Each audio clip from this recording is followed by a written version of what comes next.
There's a Reddit post that came up yesterday that was titled, "Should K3soju be invited to the new Tier 1 competitive circuit?" If you guys don't know, actually, this person already explained it, so we can go ahead and read it. For those in the subreddit who have not seen, I'll try best to summarize the situation. This is an ongoing post.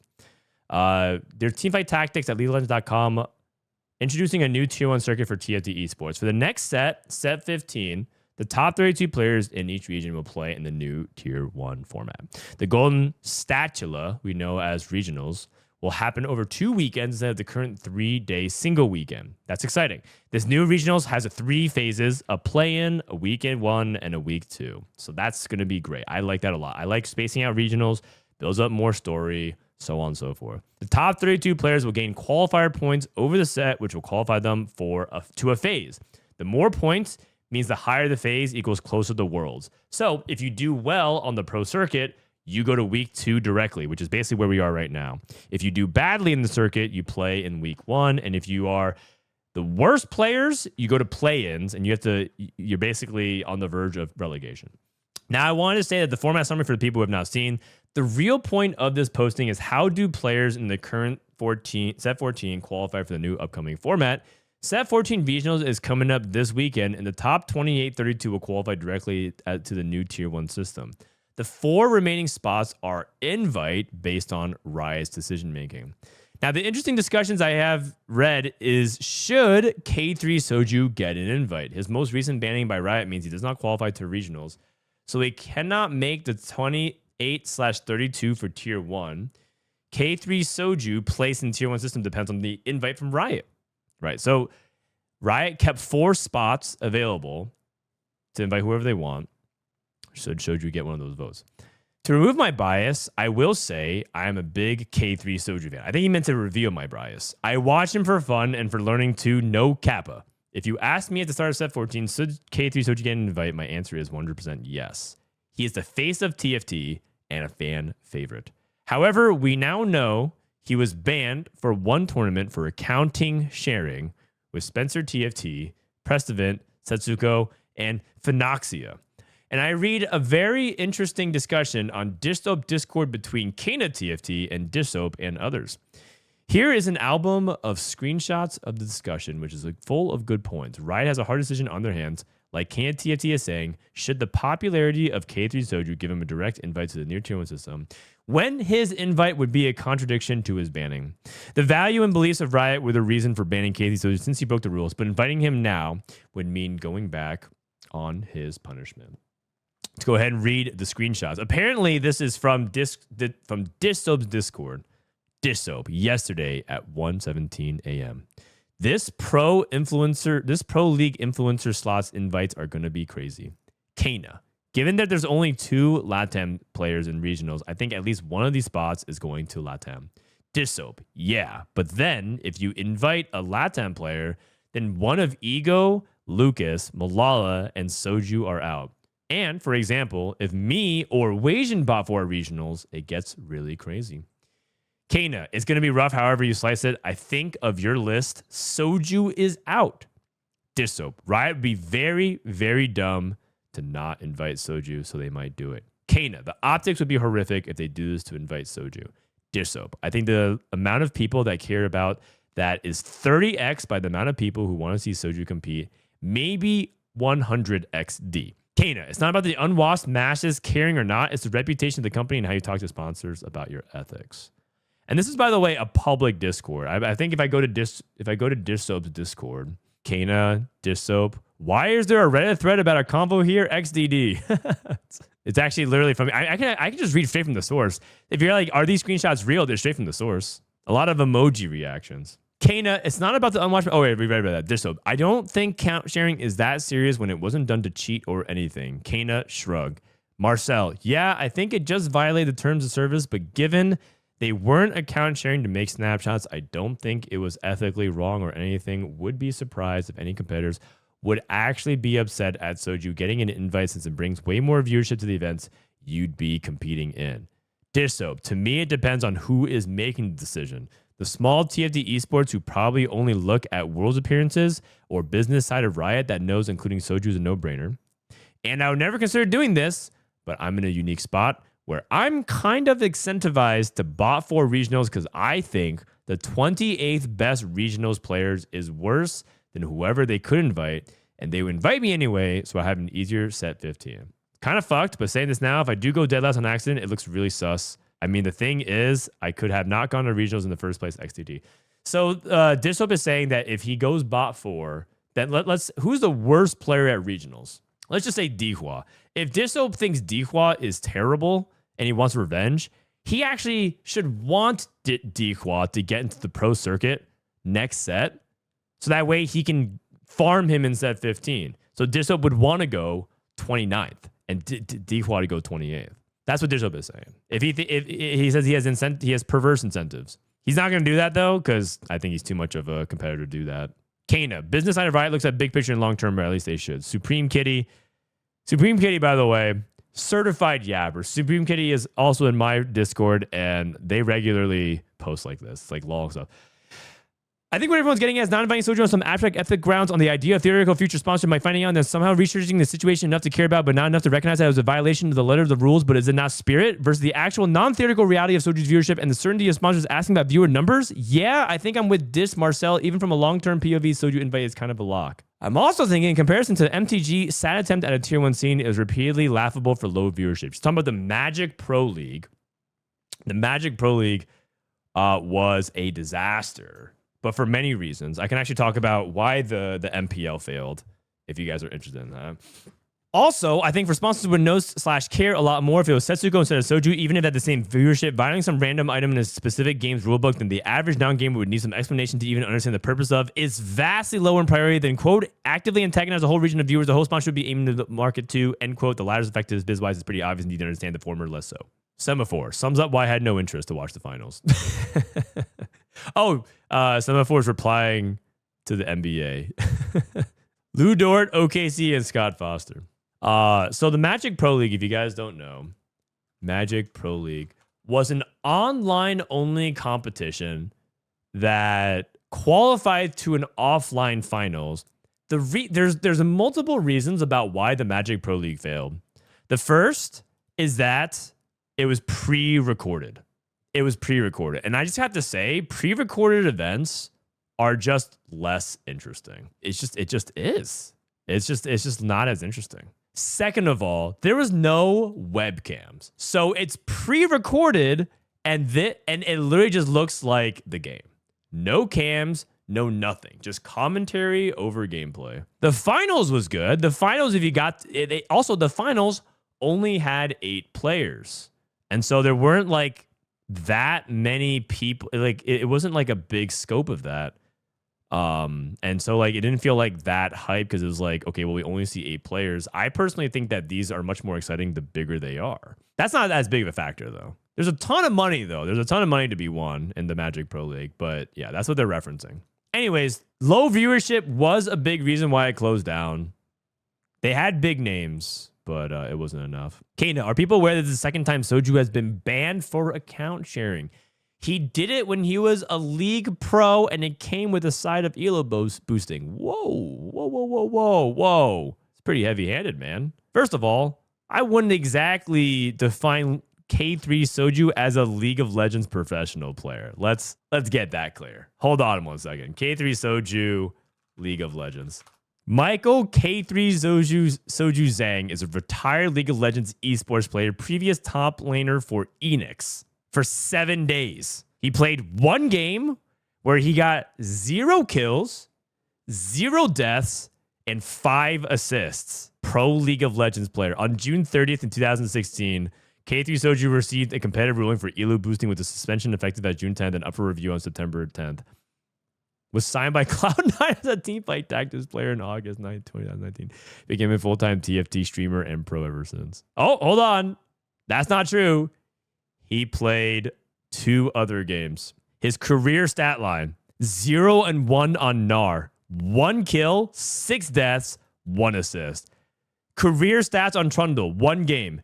0 kills, 4 deaths, 1 assist. For a combined KDA of 0.3. That's like your average delta on Rageblade on Aphelios. That's how low his KDA is, man. We're talking about TFT granularity. That is his stat line, man. 0.3 KDA, 0% win rate. And we're out here using harsh language like League Pro. Isn't that kind of disrespectful for all the other people who dedicate themselves to the craft? Maybe I'm reading too much into this. I feel like a lot of comments are on the lines of need to invite Soju because he's a gigantic fan base and they're willing to overlook whatever he does / explain it away. To be fair, that's a lot of real life / business. Not James Franco. I just don't think account sharing is something worth caring about. Kana? Okay. What does Reddit think of the situation? I think I've seen many people bring up good points during the shoot to win training situation, and I would want to read their discussions on this situation too. This k3soju situation is difficult because I'm personally a big fan. I appreciate that bias. I appreciate that he reveals that bias. However, I see the punishments need to be upheld in TFT because other regions can say Riot is biased for the NA region by being easy on the punishment. And I did not see this before, but Kana links that Soju has been banned before too for elo boosting. So this is not his first offense. Does Riot need to be harsher here and make it clear about consequences, or does k3soju represent too much viewership and fans, like Dishsoap is saying? All right, so there's a lot to cover here. The first is I'm going to work in reverse. I'm going to go from bottom up here. I personally think that the history of Soju for account sharing shouldn't be held against him, but it's important context to remember about his. It is important context to remember that he believes it's not a big deal and Riot didn't enforce it. So it's actually consistent with his behavior pattern. But I also think there's like a statute of limitations thing here, right? 10 years ago is a really, really long time. If we're talking about my gaming history, I'm going to admit something that maybe I shouldn't. But when I was 10 years old, I map hacked in StarCraft in a tower defense custom map. There was a hack that you could do where you could hide your army in a fog of war, and you could if you build a cannon like a photon cannon in StarCraft, it's like a tower that can defend you. The game, and if you actually built it there, the game wouldn't know that you built it there, so you could actually keep building it, and you could stack onto the same cannon 100 times. So it would bait people because it would look like you had one cannon, but in reality, it was like 40, right? So you could like cheese defenses that way. And it was a common thing. But like that, the only way you could do it before it became a common thing was to use a map hack. And I did do that. You just lost yourself a sub. I'm sorry, man. I felt I couldn't, that guilt was weighing on my conscience. I also did use a wall hack on Snow for Counter-Strike in a Ventrilo server deathmatch, like with like 3 people, because I didn't even know how Counter-Strike worked, and I was really bad, and I was 11 years old. So surely there's some kind of extreme. Obviously, no rational person is going to be like, well, yeah, you deserve to be canceled, Frodan. Take him out. I personally don't think what happened 10 years ago should be dinged against him, but I can understand if it's something that contextualizes his behavior. And I think the reality is there's a little bit of like Soju doesn't believe that Riot's going to enforce their policy thing, but he did get dinged on boosting. Now there's a couple things I want to go through. First of all, everyone keeps saying that account sharing is that serious when it wasn't done to cheat. Everyone's saying like it's not that big of a deal because they weren't cheating. The reality is it is a big deal to account share. It is because they're first of all, I want to also say another thing of context. A lot of people do this. They're the only ones who were stupid enough to get caught. And that's largely an unforced error because the reason why they got caught is because Setsuko leaked his DMs of Precedent giving him his login credentials because Setsuko wanted to sit and not play, and Precedent was not in snapshot contention. So he's just like, yeah, I'll play. Just let me play on your account. I just want to sit. I want to sit. But Precedent was like 400 LP off. But the reality is that kind of account sharing could be, and that's, you don't legislate rules. Rules in tournaments and games and esports, everything like that, are supposed to be for the gray areas in the corner case scenarios. Because if you don't define them as against the rules, people will exploit it. Not everyone has honor like Dishsoap. Dishsoap is actually a very honorable player. He can look at stats during tournaments when he sits at home, but he doesn't, right? You can sit on a Discord call with people while climbing on ladder and get boosted effectively by doing that. And that, by the way, is boosting. I don't care what people say. It's like you're helping each other in a solo game. But that happens, and that's a big part of TFT culture.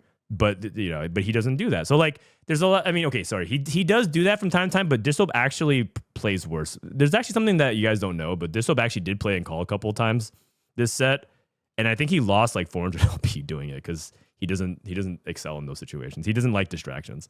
But I will say that there are people that benefit from it. So if you don't legislate, it's not a dumb rule. The first thing that people have to say is that this is a dumb rule or shouldn't exist. It's not a dumb rule. It's not a dumb rule. It's actually a really important rule that exists because people will exploit this. And specifically, it's not the good players that exploit this. It's the trash players that exploit this. It's the players that know that they're carried by groupthink. They're carried by the fact that they're individually very like that. They can climb while referencing many other different sources to ensure that they're minimizing mistakes, or they're carried by straight up queuing with other people that are soft inting for them, or they're playing coordinated, right? Because there's also even more gray area where there's people that are helping each other, right? Because in the end, the reason why account sharing is against the rules is because you're not playing by yourself. You're getting help, you're getting assistance elsewhere. But there's also people that are also doing other things that are in the same category, like queuing together and just making sure that they don't contest you, or hey, stop holding my Sejuanis or whatever. I need that. And they're like, yeah, you're right. And like, they'll like, okay, I'll just do that. But like, if they're playing by themselves and they didn't like the person, they would be holding that Sejuani, right? And so there's these kinds of elements that TFT struggles with as a solo game. And I have experience from Hearthstone watching people dishonestly qualify for events and play in tournaments for events. Because in Hearthstone, it's really easy to backseat. This is actually something that never came out, by the way. And especially because nowadays, I think Hearthstone esports is pretty much on its last legs. I mean, it's getting better now. I hope that it continues to improve. It's not that big video to talk about it now, but back when Hearthstone was at its heyday, there was rampant cheating all the time. People would just be literally qualifying for snaps and everything just like because they got boosted by a rank 1 player, either in call or just directly playing on their account. Rampant cheating. And it got normalized so much so that I thought it wasn't a big deal because I was just surrounded by it everywhere.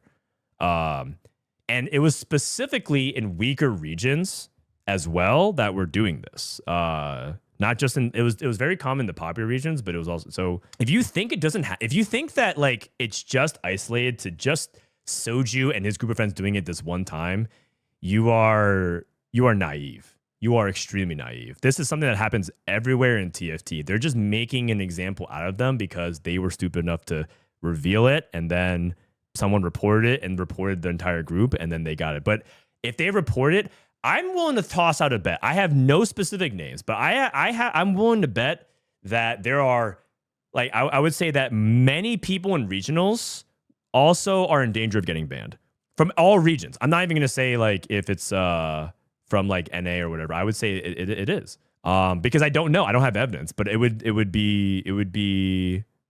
Actually, there are people who even there probably is evidence out there if I'm being realistic about it. But I can't say anything. I'm just saying that like I know that it happens. I know that it happens, and it happens in other regions. I mean, China is the account sharing, win trading, boosting capital of the world. If you're not doing that in China, you're not trying hard enough. That is their culture in China. If you don't do this, are you even trying? That's like the way they view it in China. And then what is the alternative, right? There's people also doing things like smurfing and making secondary accounts, third accounts, and sharing that account. That's also another like layer of gray area, and people do that. Is that okay? Is smurfing okay? Well, Riot actually choose to look the other way when it comes to smurfing. In fact, Riot even has told people that you should smurf. Like, you just make a second account, which, by the way, I don't think if you ever look at the way they go at their policy, they don't want you to do that. and you shouldn't actually be doing that. They don't officially say make a second account, but Wage and Iverson literally streamed for a month straight on his secondary account, and everyone's like, yeah, you should just be doing that. You should just be smurfing. Soju, you fucking idiot. Why are you breaking the rules? You should be breaking the rules. That's literally what people are saying. You're an idiot. Why did you break the rules? You should be breaking the rules instead. And smurfing has its own layers of problems, which is what happened with Wage and Iverson and Spencer and Stellar Minhee back in set 10. But there's just like a lot of layers of problems. Now, that being said, it's part of Snapchat. This is what people mean when they say the policy and the rules in place are not great, because that Snapchat rules and culture has led to this. And thankfully, I think we're mostly done with that for now. We're mostly done with that. I think they're going to keep a portion of that because ladder qualification is a good thing ultimately. But the way snapshots have developed in TFT have been pretty unhealthy. And that's kind of where we are with the ban. Now, that was all a preface. That was all a preface to the ultimate question. Should Soju be invited to a tier 1 competitive circuit? I think yes. My vote is yes. Because I think the purpose of tier 1 competitive circuit is an aspirational path to pro. The whole point of what the competitive scene is in TFT is, one, it's something for the community. I have to reveal a deep truth here about Riot. I hope they don't get mad at me.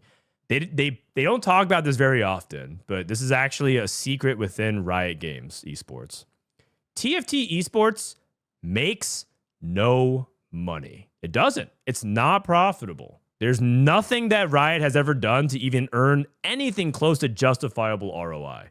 So why even do it? They could literally be millions of dollars richer per quarter. They spend millions of dollars a set, right?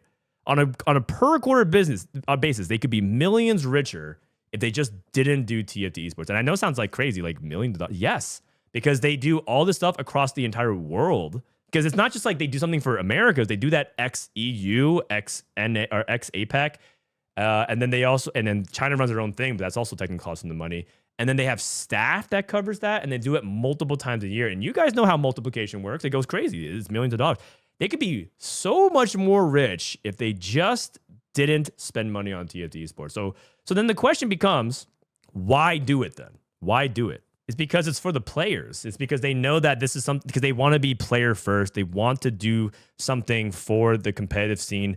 And ultimately, if you were to buy, so there's one person in chat who says a very common sentiment. They sell $500 skins. They do it for fun. I mean, that's true. But there's also people that say they sell $500 skins. They can afford it. Every company is doing the opposite. They can afford it. They choose not to. Look at EA Games. Look at Ubisoft. Look at Activision Blizzard, right? They all could do it, but they don't do it. Riot's choosing to do it. Why? Because they want to reward their player base. They want to be player first. And specifically, the competitive tier 1 circuit is to give aspiration to pro. They want people to see this and say TFT is a competitive game, and I could choose to pursue this as a competitive either hobby or potentially even a dream and a career. And if they do that without Soju, at least for the Americas portion, they're doing themselves a disservice. It defeats the entire purpose of what they're doing. Now, the problem is that they recently banned him. But there's also an element of, does he served his time? What was the competitive ruling? He got banned for 1 month. For one event. One event, not even 1 month. He got banned for 3 days. He got banned for 3 days.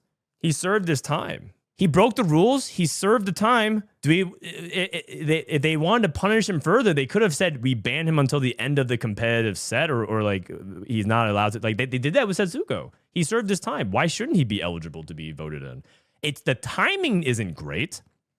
The timing isn't great. It's kind of like when something happens too soon, you feel like that's kind of weird, right? Post breakup, this person's already like dating somebody else that like that, that kind of vibe, like, ooh, that's kind of like, what, isn't that too soon? The whole thing. But it in reality, the economics and the logistics behind what they're trying to accomplish with the tier 1 circuit I think they need to invite Soju. And this whole like thing about the rules and whatnot, starts to get really, really messy because everyone has a lot of tainted history in TFT when it comes to this. It can't be like, well, they don't take their own rules seriously. Actually, you know what's a really big problem? I have to bring up something. If you guys haven't seen this, there's some people here that might not see this. China decided to make an example of Xunge. China actually did this. Remember when Xunge got reported? Xunge is the set 7 world champion. He won China regional. He won 7 worlds back-to-back weekends. He used to always get requested to shoot trailers for TFT. But when he streamed himself playing on NA server, he rented an account. He didn't even know the person, by the way. He used an account service. And the way it works in China is that you lend your account to the service, and then someone else signs up independently of you. They'll rent anybody's account. Just give them an account. The platform says, hey, give this guy's account, use this guy's account. And Shuga's like, okay, cool. And then he gives it back. Like that's how it works. It's like a rental. It's like a rental car service. I was gonna say Uber. It doesn't make sense. It's like it's a rental service. He rented it for like 6 games just because the patch was not out on China yet. So he just played on NA just to see what the new patch was like for content. He got banned from regionals. It would be as if they got banned from today. Like the equivalent would be somehow they banned Setsuko again. They banned Setsuko again the day before regionals. That's literally what would happen. And then they retroactively scrubbed him out of historical content. They found all of his footage and they mosaicked him out. It just literally like blurred. That's crazy, man. They like deleted him. At the TOC 10 finals opening, the hopes was like all the past TOC regional champions are here to witness this milestone 10 champion. But guess what? They totally snubbed Shunga and didn't invite him on stage. Dude got blacklisted by Tencent and stripped of all privileges. He now is not part of the circuit at all. They don't invite him at all. The only way he can ever play in TFT tournaments is if he qualifies through a cup. He got reported by someone.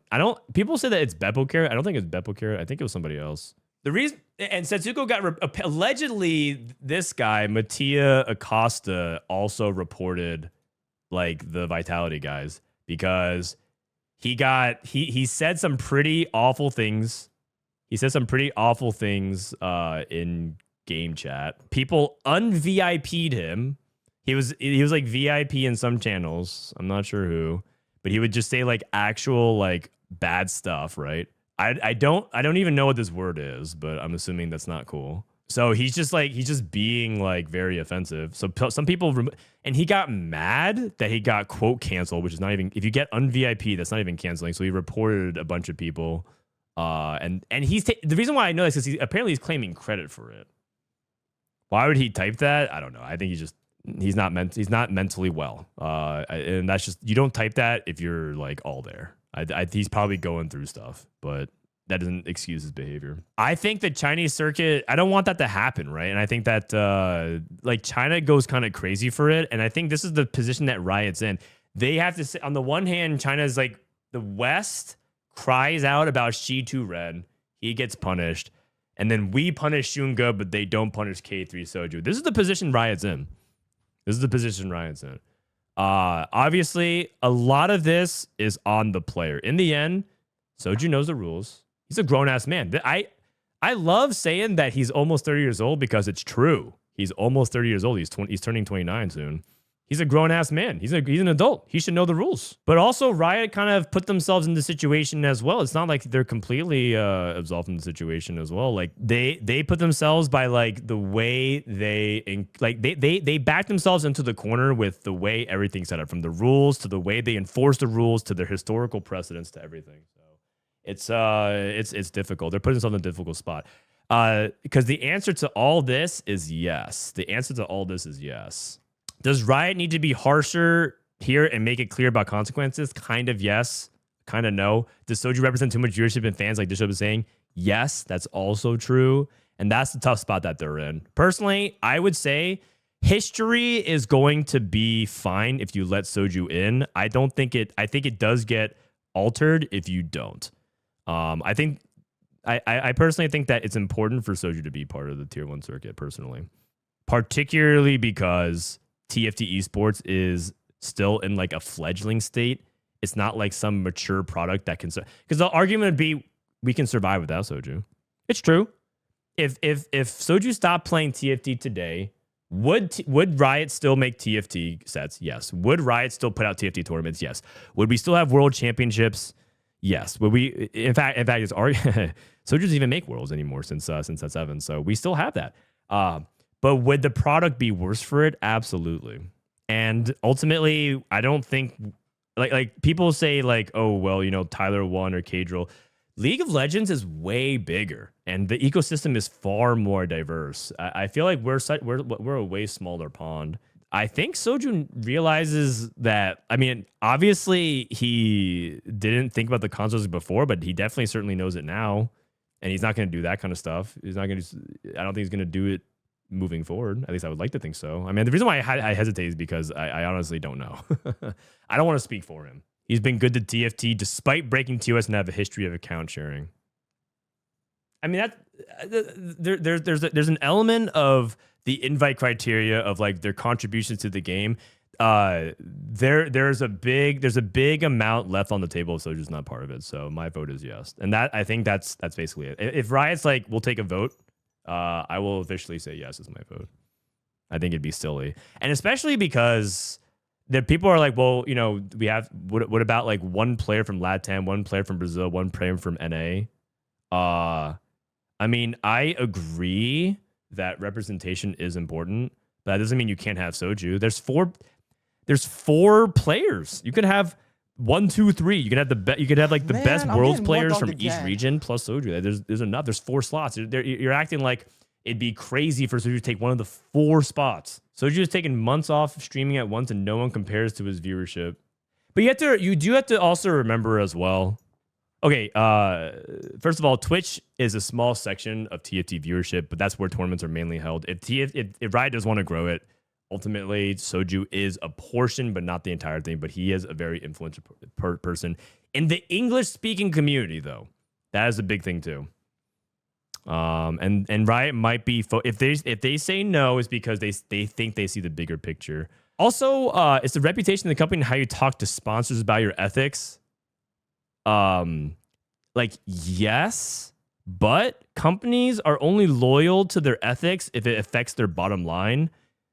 It's actually kind of fitting because we're in Pride Month, and it just so happens that Pride Month is very convenient excuse for corporations to.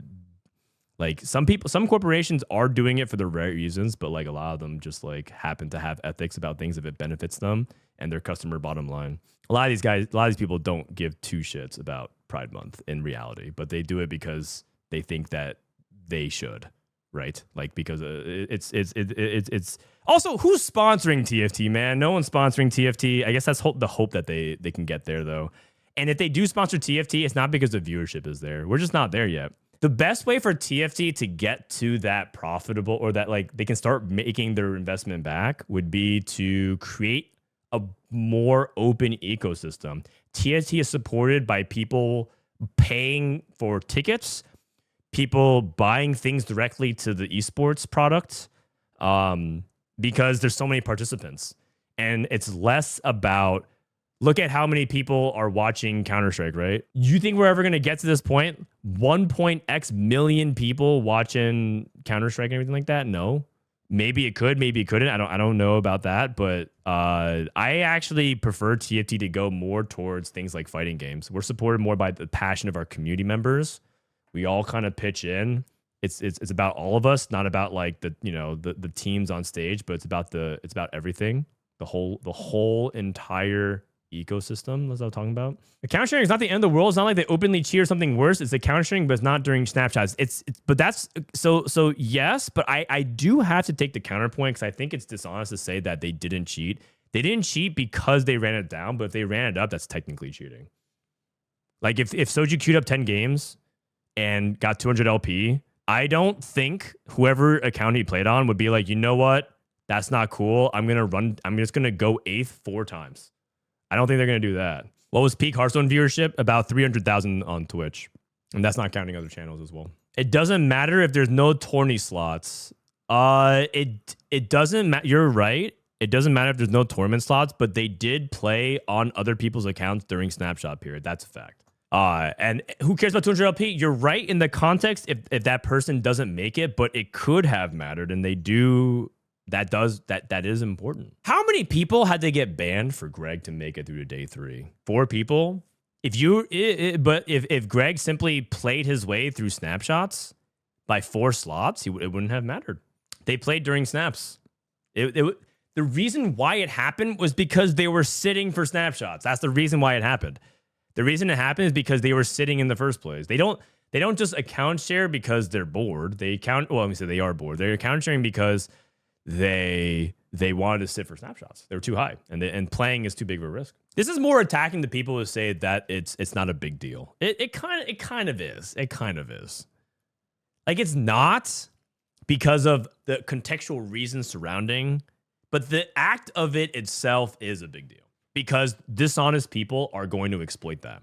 If account sharing isn't a big deal, then why not somebody paying the highest ranked players just to boost them? Well, because that's cheating. And it's like, well, so the difference is because one person gained LP and one person lost LP. So that's the line that we have to draw. That's where we have to. That's the delineation that I'm trying to create here. They should have made alt accounts. No, you avoid breaking the rules by breaking another rule and tampering with competitive integrity in a different way. Don't mess it with it this way. Mess it with another way. What percentage of TFT's entire player base even cares about competitive for League? It's like 10%. That's a different topic entirely, and that's not what's important. I'd probably say like 0.0x% care about competitive in TFT. And probably less than that. Probably 0.00x, but that doesn't matter. This is for us. This is what we care about. If they make a decision because Amp Andy in Platinum, who just literally open forts and fast nines every game for Samira, is like, what does he think? What kind of who are we? That is just not the entire point. Like, who actually cares about that? They're making this competitive system for us. It's completely missing the entire product. Even if they bend their entire wills for Amp Andy, he's not going to watch a tournament. So they're making this for us. Will you guys? Here's actually even a colder, harder truth. Ethics aside, right? Let's put our ethics aside. Well, if they invite Soju to this tournament series, will any of you stop competing or stop following competitive TFT esports and discourage other people from doing so? I think a couple of you might say yes, but the reality is 99.x% will say no. And if you say yes, I think that unfortunately you are in the overwhelming minority. And I think Riot would have to ignore, like, it basically would just be whether or not they personally feel like on the individual basis, they feel like their ethics matter here too much. I mean, I think a lot of you are saying yes to troll or like to just be contrarian or to one guy. But I would say that most of you guys don't actually feel like that's the case. Why do they make high MMR accounts for pro players in different regular League of Legends before hosting tournaments in different regions? Because it's only a special tournament that happens a couple times a year, and they're asking for they want accounts it happens more often in TFT than it does in League of Legends. Why is it unethical for Soju to get invited? I don't really get it. Didn't he already assert the time? It's just a one tournament ban. All right, so I've talked about it a couple times, but for one more, I guess I'll explain it again. Why is it unethical for Soju to get invited? It's because Riot devalues sort of it's a simultaneous 1-2. On the one hand, they devalue their own. It's just a bad look because they had a competitive ruling of a banned player, and the banned player. It just shows that they value the numbers and the viewership more than they value like a person who has problematic behavior that's as recent as a few weeks ago. You invite someone who just literally got banned for an infraction. It's just a bad look because it shows that they would rather invite, because it's not like Soju gets a spot that would have been thrown away otherwise. They would give away to somebody else that's more deserving. Do they value someone like Soju, which they think they should? Or do they value someone like Malala, right? Malala's not making it to regionals. Would you invite Soju or Malala, the set 10 champion that had the GOAT run of what he stands for competitive TFT? Or would they invite Soju? And I think a lot of people who watch Twitch would say Soju, but I think if you're in Riot Esports spot, they might legitimately invite Malala. If it was only one spot, could you invite both? Yes, but then you copy paste this across a group of people, right? That's what goes back to this, which is if you invite a LATAM player, then one of Ego, or there's a group of players that probably deserve to get in. And no matter what you do, you're gonna snuff some people who feel like they deserve, and they say they'd rather have a guy who account shares and quote cheats and breaks the rules than another guy who quote ethically is a competitor, top level player. That's where the lines are being drawn. You have to zoom out. It's an influencer spot. Who is the biggest influencer? I mean, we call it an influencer spot. That's not what they're calling it. The remaining 4 players from each region will be invited by Riot. We aim to invite players that have made outsized contributions to TFT and TFT esports while also considering their historical performance and addressing any gaps in regional representation. Let's ask ChatGPT. Riot has to invite 4 players to their new professional team fight tactics, TM, competitive circuit next set. The criteria is this. The remaining 4 players from each region will be invited by Riot. We aim to invite players that made outsized contributions. Who are the 4 players you would personally invite from America, from North America, Brazil, and LATAM? Chat GPT. Great question. Riot's wording leaves room for nuance. They're not just looking for the best players by stats. They're looking for legacy, influence, representation gaps. Here's who I invite from each region. North America, GV. Whoa. Holy cow. I did not expect that at all, man. Holy. Grand Vice 8 mentioned in 2025. Why a longtime pillar of the scene, consistent competitor, and coach, even if he hasn't recently qualified for every major event. His longevity, community respect, and analytical mind are unmatched, a bridge between generations of players. Wow. That is a throwback. That is a throwback. If you guys don't know GV8, he was like one of the original white dudes in TFT. They're kind of an endangered species. There's not that many white dudes in NATFT, but he's like one of the OGs. He was very, very good. He was very, very good. He played a lot of flex TFT as well. He was like always top 2, top 3 on ladder. And he was one of the pioneers of flex play, which is why a lot of people really loved watching him play. And then augments dropped, and then his style of TFT specifically got a lot worse because the way he likes to approach things is very antithetical to the way augments push you into a direction. Like you pick augments to help give you either direction or to help augment your existing direction. GV8 was so much more fluid than that. KuramX, why consistently strong player with world's appearance, charismatic on camera, and influencer as a streamer, also represents a younger, more content-savvy NA audience. Wait, isn't Kuram like older? Alex Tompkins. Oh, I don't have his age. Kuram, how old are you, man? Younger is crazy. Oh, man. 26? True, he is on the younger side.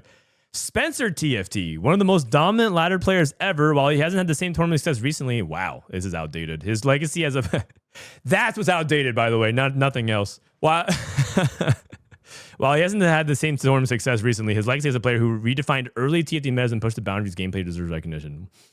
Kiyun, why a historic NA representative at Worlds, a stream powerhouse, and one of the few players whose gameplay and persona are widely respected across all ranks. Is literally any of this true? The face of NATFT for many casuals and serious players alike. I think they have him. I think they meant Soju instead of Kiyun. I think ChatGPT meant K3 because Kiyun has never been to Worlds. I would not exactly define Kiyun as a stream powerhouse, and one of the few players whose gameplay and persona are widely respected across all ranks.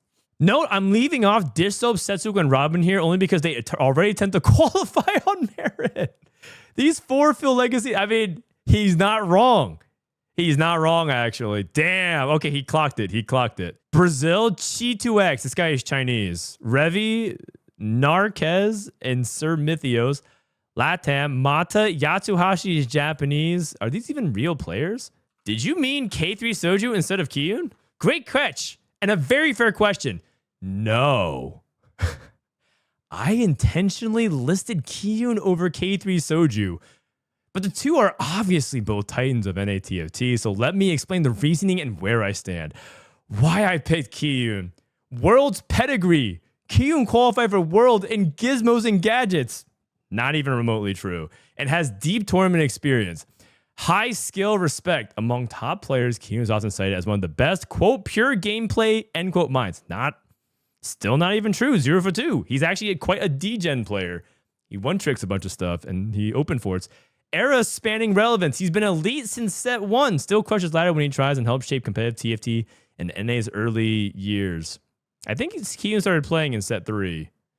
Cool, calm, and calculated. His demeanor and approach have inspired a generation of serious players. Why you might expect k3soju. Massive popularity. He is the biggest NATFT streamer by far. Most casual fans associate NATFT with him. 2, event hype. He draws viewer interest when he shows up, even if his results aren't top tier, which is basically the same thing as point 1. 3, community involvement. He's always part of the conversation, sometimes chaotic, but undeniably central. So why leave Soju out? Because in Riot's words, quote, we aim to invite players that have made outsized contributions to TFT and TFT esports, comma, while also considering their historical performance, ... end quote. Soju's contributions are huge for popularity, but his historical performance and actual competitive play hasn't really been there. No worlds, no top level tournament dominance, and he doesn't always take competition seriously. If Riot wants to reward true competitive pillars, Kiyun makes the cut. If Riot prioritizes visibility and outreach, Soju should absolutely get the nod. TLDR, if I get 5 invites, sure, I pick both. With only 4, I give the slight edge to Kiyun for competitive legacy, under the assumption that other players already cover the streamer appeal angle. I've seen enough. Kiyun gets the spot. Man, I was not expecting that when I was going through. Man, I'm getting more dogged again. That's the end of that, man. I think that settles that discussion. Would you swap in Soju? Me? I mean, you already heard what I had to say. I can't believe it, man. Even ChatGPT is rage baiting these days. I thought I was safe. This guy is clearly rage baiting. This Dihua guy might have competition. Rage bait GPT. Ask ChatGPT if T-Lies deserves a spot. Do you think T-Lies deserves a spot by any chance over any of these worthy players? Yes. T-Lies definitely deserves to be in the conversation, especially for the LATAM invite pool. Man, this is the gift that keeps on giving. Let's break this down honestly and critically. T-Lies, the case for one competitive performance, dominated LATAM tournaments in several sets, has made several strong showings at international event like the Monsters Attack mid-set finale. Likely top 3 all-time in LATAM in terms of pure skill and consistency. 2, recognition and representation amongst the most visible LATAM players on the global stage. His name comes up whenever people talk about serious LATAM contenders, not just local heroes. 3, region amplification. LATAM is often underrepresented, and T-Lies has helped push the region's narrative forward by placing well, showing style, and being visible. Why he might get overlooked, less of a legacy figure than someone like 777 Mata or Furax. 777 Mata. This guy is Brazilian and played in 2 tournaments in Pro Legends. Mata. And then Furax is not even a real player. Damn, we're just making up players that he's top 3 with. Who would I want to bump for him? Furax or Tebex? My revised LATAM 4. T-Lies, elite LATAM competitor with international relevance. TLDR, yes, if Riot is weighing competitive excellence and modern regional relevance, T-Lies deserves a spot, potentially more. At least one of the names I originally listed for LATAM. Guys, who is T-Lies? Yatsuhashi. Yeah, Yatsuhashi is Japanese. Ask what country T-Lights from. What country is T-Lights from within LATAM? T-Lights is from Peru, which places him in the LATAM South region. This is especially relevant because LATAM South often gets overshadowed by Mexico. Wow. LATAM North or Brazil. So inviting LATAM T-Lights helps balance regional representation with LATAM. Dude, LAS thinks LAN is the worst region in the world. They like turbo flame LAN. This is now ChatGPT. They just picked a new enemy. LAS is like, okay, we're terrible, but LATAM North is like the true awful worst region. Like they flame even within that. He would be one of the very few high-performing Peruvian players with international exposure, making his presence important for Riot's stated goal of addressing gaps in regional reputation. So Riot wants a high unrepresented. See, that's a very strong, meaningful choice. Peru Greg. And that is how a new emote spawned in my very chat. Peru Greg. Oh my goodness. Strongest Peruvian player ever. T-Lights, can you even name 2 cities in Peru? I'm going to dumb it down. What is the capital of Peru? He says nope.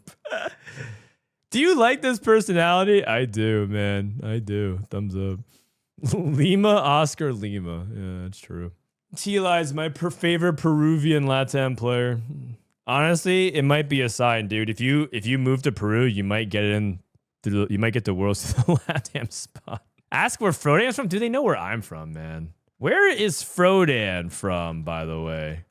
Frodan's from the United States, so he falls under the North American region. He's a longtime figure in the esports scene, notably in Hearthstone before TFT, and best known in the TFT space as a beloved caster and host of Riot major events like Worlds and Midsets, a community builder running tournaments like Zon Cup and Secrets of Zon. I mean, not true, but occasionally ladder grinding, though not as a pro player. Hey, while he's not a competitive invite candidate, he's arguably the voice of TFT esports in the same way like Dash or Shox is for their respective games. You know what? That's a thumbs up. That's a good response. W Glaze. Paid chatter. I appreciate that, man. I mean, where's the lie? That's the most accurate response of the day, actually. That's actually the best response of the day. Frodan equals Shox. I mean, if I could be 1/10 of as successful as Shox as I would consider myself successful. Ask about Mortdog. All right, last one, and then we'll go into it. How about Mortdog? Mortdog, Stephen Mortimer is also from the United States, and like Frodan, he's squarely part of the North American region. But important distinction: Mortdog isn't a player. He is the lead game designer for TFT, essentially the face of TFT's development team at Riot. Oversees set design, balance systems, and regular engagement with the community. Streams TFT dev builds, patch reviews, and even plays in community events. So is he eligible for an invite? No, he would not be considered a player slot because he's a Riot employee and not an official competitive participant. That said, his influence is arguably the greatest in the game's entire history, not just in the context of pros invite. It's true. TLDR from the United States, lead designer at Riot, not eligible. Would you be interested in a list of non-player contributor who have an outsized impact and deserve recognition in a Hall of Fame type capacity? Yes, but please do this in the voice of k3soju and Setsuko, who have a thick TFT accent. All right, bro, listen up. Yo, this isn't like a player diff combo. This is like the real ones who carry the scenes while we were out here griefing boards and blaming Augment RNG. So here's the TFT Hall of Fame spoken in the dialect of peak rank Q tilt at 3 a.m. Bro, this guy literally built the game. Like, have you ever opened Tome and get no emblem? Yeah, that's more. You ever 3-2 Radiant TG your tank and went out? Yeah, that's more too. Lead designer, dev stream GOAT. Actual unbenched to Kench every set. He gets flamed and still logged on to answer patches and talk to 900 viewers who all ask, buff my comp? Question mark? Perma HOF first ballot. Unironically, the reason TFT even exists. 2 Frodan big mic energy. Nah, dude, when Frodan hits the desk, it's raps. Like, man could cast a 6th place and make it sound like a game-winning slam. Roll, caster, host, tournament organizer, community glue. Ran Zon Cup when... Why do they keep thinking I ran Zon Cup? Verdict deserves a golden mic or like his own augment or something. Hey, a Bryce mentioned. Bryce, lawyer but TFT coded. Bro, he hits you with the, well, actually, mid-sentence, then explains why you shouldn't reroll on 2-1 skull emoji. Impact carried the scene when it was down bad. Smart takes, high bar for competition, loves players more than ladder LP. Verdict, this man prob got a spreadsheet for who belongs in the hall. Let him induct himself. Let him induct himself. That's true. Tacticians, crowd organizers, Inigo, and gang. These guys be stressing over brackets while we're spam pinging ed value. Inigo organized worlds. Create tournaments with real money, gave unsigned demons a shot, and kept the fire alive when Riot was not exactly showing up. Even AI Soju flames Riot, except he doesn't flame it like in that way. They're like the shop 4 cost buff, quiet but meta defining. Delicious Milk GG. He kind of quit, but ... legend. No cap, when he streamed, it felt like TFT was a real esport, also invented like 4 metas and dipped. It's actually true. Former top player, meme gods, silent menace, made viewers believe in Gigabrain TFT, quietly held NA on his back for a year. Verdict doesn't talk much, but still in the hall. MVP of set speed of 5. This is actually just real facts, except for the silent part. Honorable mention, mobile Linux staff. Like Raid Implosion, made scouting tools when we just alt tab to check frozen heart counters. Keyun's chat. Dude, ChatGPT is so Keyun coded. This guy simps for Keyun. No actual impact, but somehow makes every game more stressful. The guy who always says no shot in every Discord. For real, it's always no shot, bro. You never believe in the tech. Game got a future because of these people, not just because some 4-2 win streak high roll. Next time you hit 5-3 in your boards, a Wendy's kids meal. Remember, someone built this game for you to grieve. You trying to add anyone else to the HO fame? I'll flame or co-sign respectfully. You know what? This has been pretty fun. This has been a fun conversation. That was pretty fun. Overall, sometimes talking to ChatGPT can be unproductive, but I would say that I learned a lot. What did we learn? We learned that we're picking GV8 and Keyun instead of Soju. I learned that Iniko organized the Tactician's Crown. And then Milk is a silent menace. Oh, and that Greg is from Peru. Man, I had no idea, dude. I always thought you were from Utah. America used to welcome people from all walks of life. Oh my God, he's going to get deported by ICE. All right, no one say anything, man. They're going to deport him. Oh God. Oh yeah, and Frodan ran Zon Cup. Apparently that was an important detail.